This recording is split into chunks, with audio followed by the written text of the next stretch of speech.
All right, I'm doing it. I am ready to talk about bad therapy and a clinical child psychologist's take on this very controversial book. Have you read Bad Therapy? Are you wondering what a child psychologist might say about bad therapy, given that the book is somewhat supposed to be an indictment of our profession, although it kind of isn't? Do you wonder about what Abigail Shrier says in Bad Therapy about gentle parenting, social and emotional learning, therapy in general, and all that stuff, and you really want to hear a clinical psychologist and post-traumatic parents' take on the book, then you've come to the right place. But first, click subscribe below so you never miss another episode.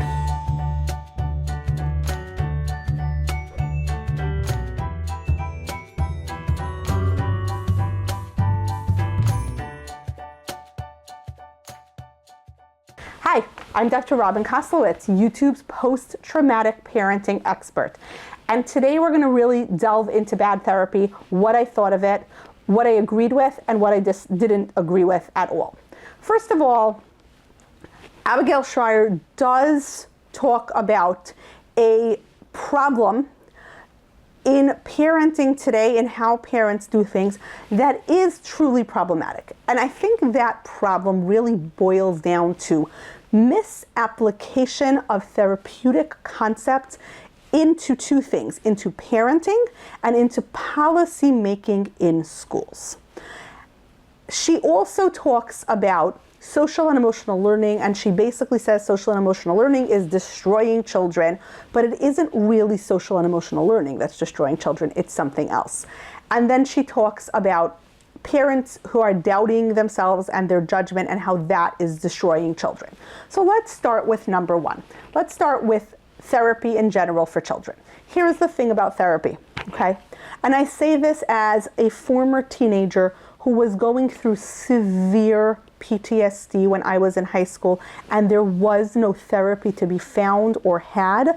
There was also no understanding by my school, by my mom, who ironically was a school guidance counselor, by the people around me, like my social safety support network, that what I needed was straightforward trauma treatment. There simply wasn't a rubric for understanding that when I was a kid. I could have been really helped and saved when I was 16 and I was having flashbacks.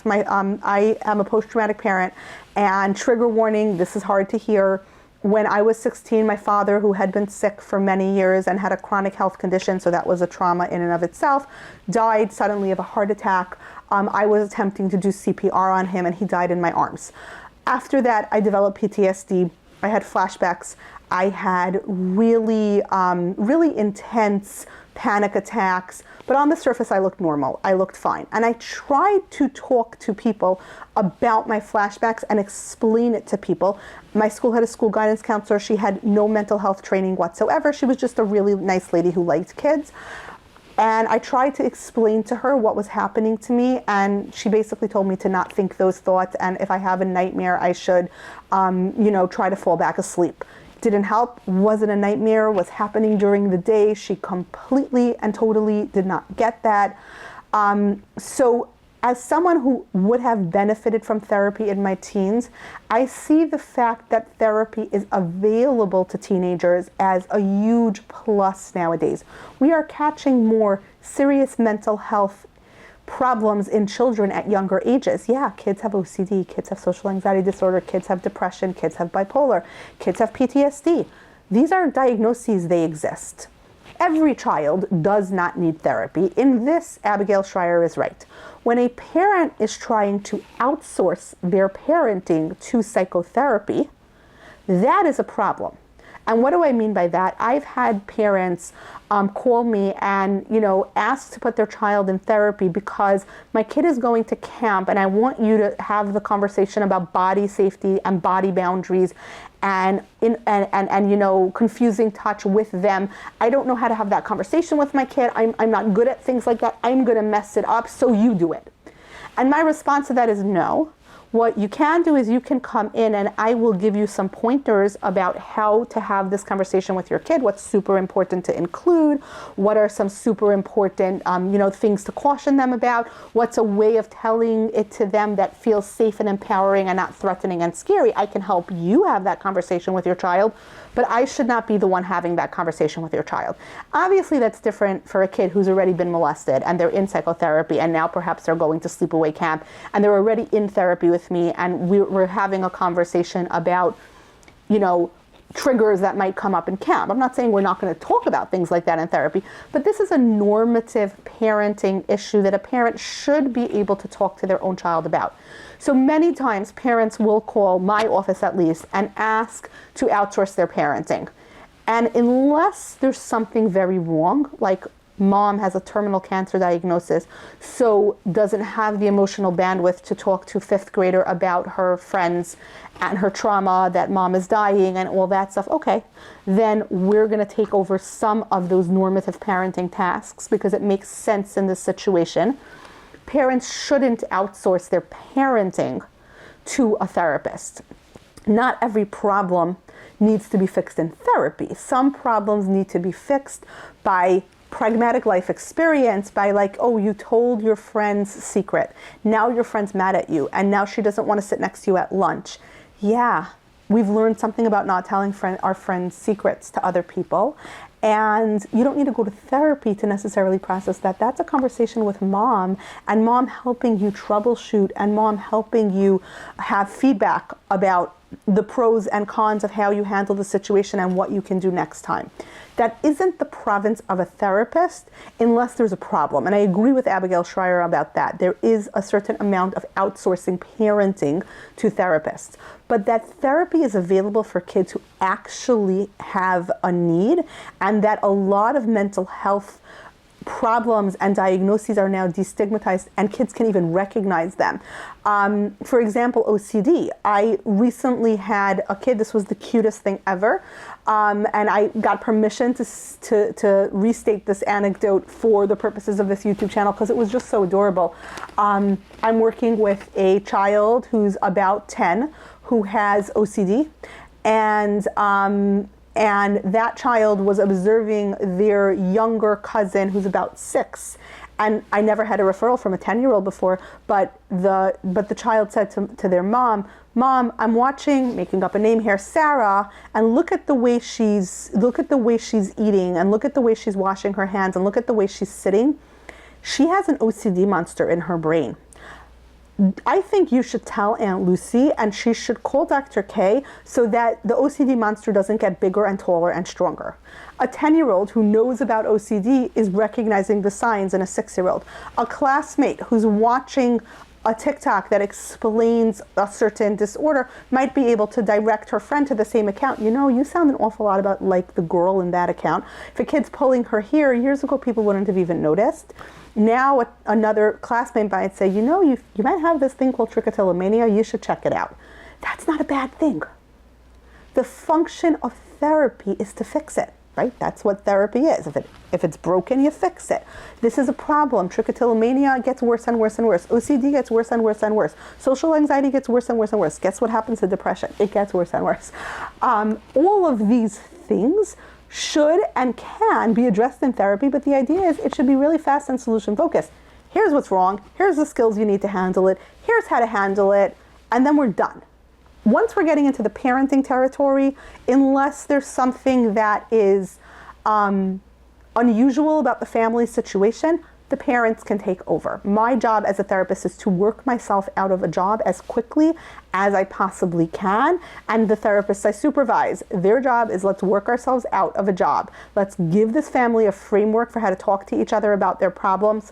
Let's give this family a framework for understanding what's happening in the kid's brain. Let's all collaborate together and then let's go. That's what I love about child psychotherapy. Kids change, kids get better. When you've had 65 years to practice a certain coping tool and now you want to learn to do things differently, it's a lot harder to undo when you've only had 6 years to practice it. And if it's 6 years, you probably only have been practicing it for like a year or two or maybe 6 months. It's a lot faster. So that's the first thing. She is right that parents are outsourcing their parenting to therapists sometimes. And that's a problem. So sure. But the fact that more kids have mental health diagnoses, not an indicator that therapy is the cause of it, right? She talks about iatrogenic illness, which is like physician-caused illness. No. Child psychologists are not walking around like injecting OCD into the water so that kids can come into our practices. Most of us, sadly, since COVID, are oversubscribed with waiting lists out the door, and we'd love a little less work. In fact, I would like to transition out of doing clinical work and into only my book and speaking and teaching parenting classes.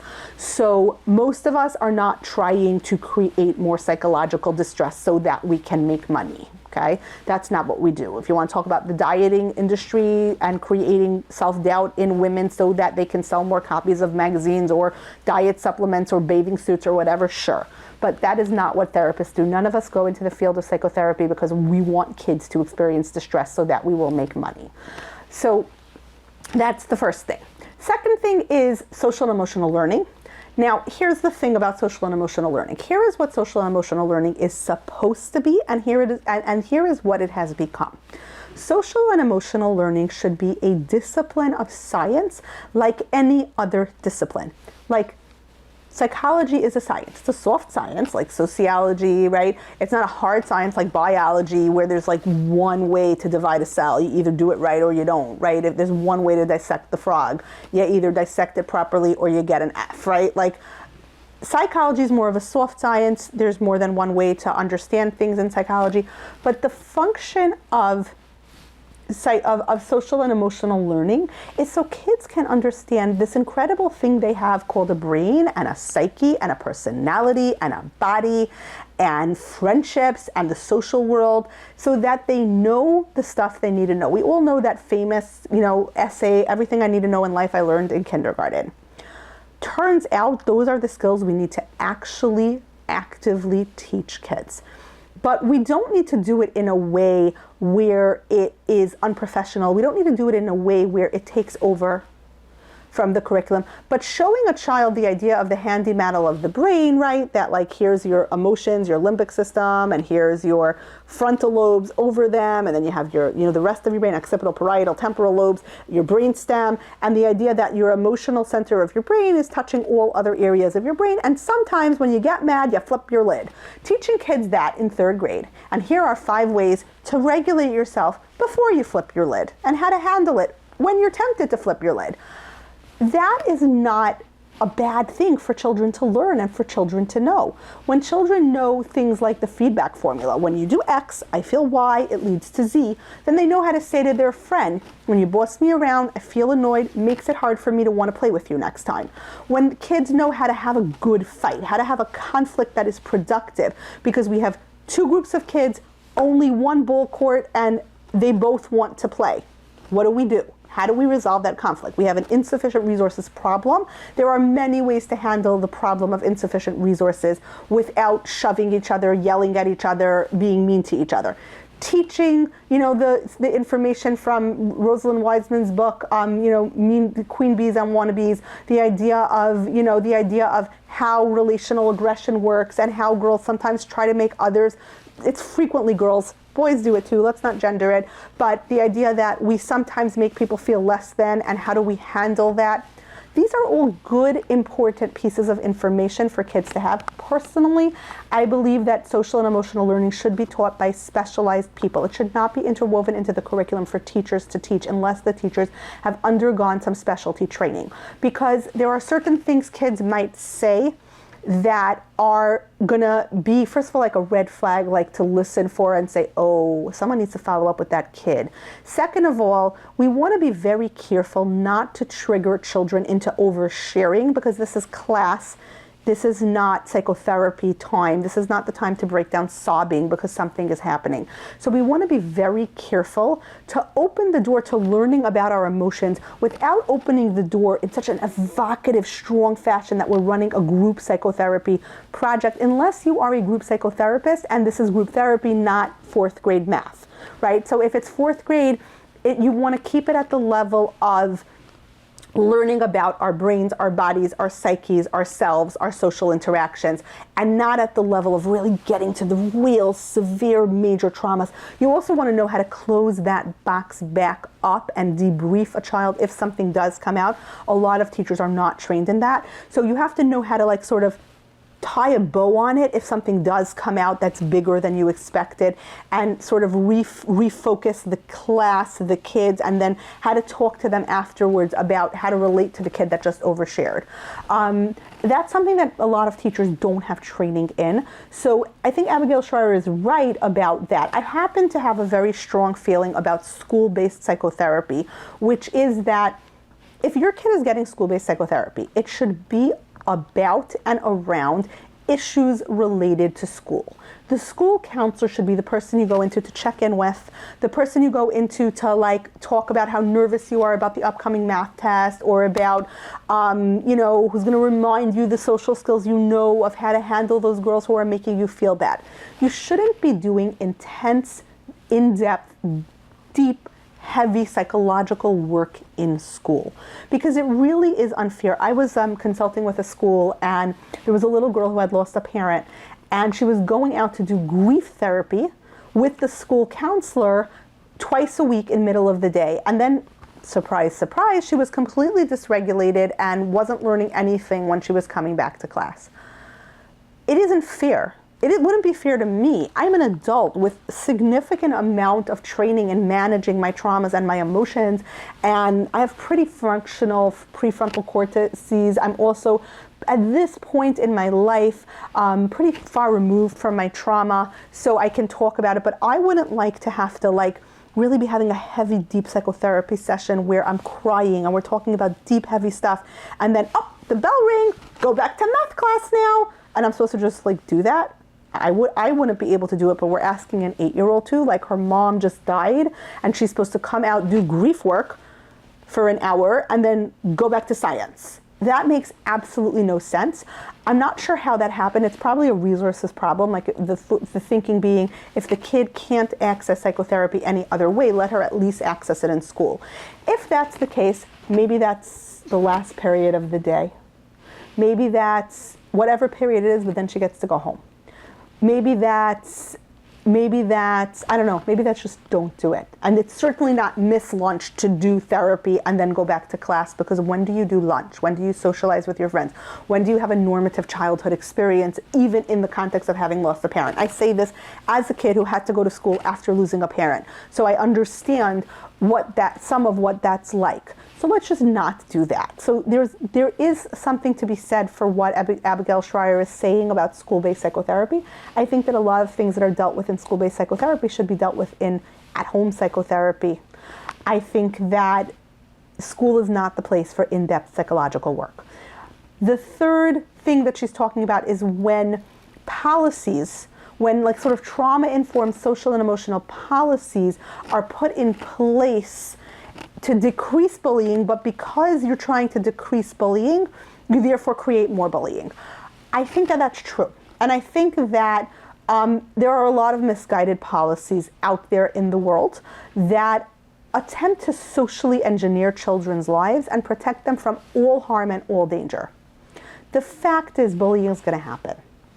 It's sad, but it's human nature that humans jockey for position. And young humans do this in a more primitive and more destructive fashion than older and smarter and more sophisticated humans, but older, smarter, more sophisticated humans also do this. To a certain extent, the kids need to learn how to have the conflict and how to deal with it. And what we really need to do is to go in before the bullying starts to each individual child and really shore up their sense of self and teach them how to respond and teach them what to do about it. Because trying to legislate bullying out of existence, trying to legislate a child feeling uncomfortable out of existence is very risky and likely to backfire. If you want to make school completely safe and comfortable for a child, the fact is school is not always going to be completely comfortable and safe. Sometimes someone's going to call on you to answer, and you're going to raise your hand and you're going to say the wrong answer, and someone will snicker. And you will feel uncomfortable. And that is sad, and that is regrettable. but it's an important learning experience that you needed to have in order to develop and create a psychological immune system. Exactly the way a mild infection is good for your body. And it's literally why we vaccinate. The idea is you have a mild infection and it builds up the immune system and it teaches your body to handle that particular germ next time and fight it off on its own. In the same way, we can't make school struggle-free for kids. We can't make school completely safe and completely calm for kids. Life is not completely safe and completely calm. They need to learn how to deal with small, manageable. Remember I said the word small and manageable. Doses of adversity. Yeah, it's not fun to memorize the multiplication tables, but then you have them memorized and you know them forever and they're at your fingertips when you need them, right? It's not fun to struggle through learning how to read, but one day you crack the code and now you know how to read and life is wonderful. Assuming that every child is traumatized and needs trauma-informed education, and specifically needs not trauma-informed but trauma-proof education, because there's a place for trauma-informed education, but to have trauma-proof education where no child will ever experience adversity ever, that's not only unsafe and unwise, it's also unrealistic and likely to backfire. I've seen spectacular backfirings where schools were trying to engineer friendships and engineer kids not being friends with each other and engineer, that there's no bullying and everybody's included. And, when everyone's included, no one's included. Sometimes there are going to be those friendships that form those cliques. There are going to be those kids. At some point, what I hope my kid learns is not to never have to deal with a clique, is to kind of look at that clique and think, do I even like those kids? Do I even want to be part of that clique? Do they value the things I value? Do they like the things I like? Do I really care? Or maybe I have some really good friends who have similar interests to me, and I want to be friends with those people.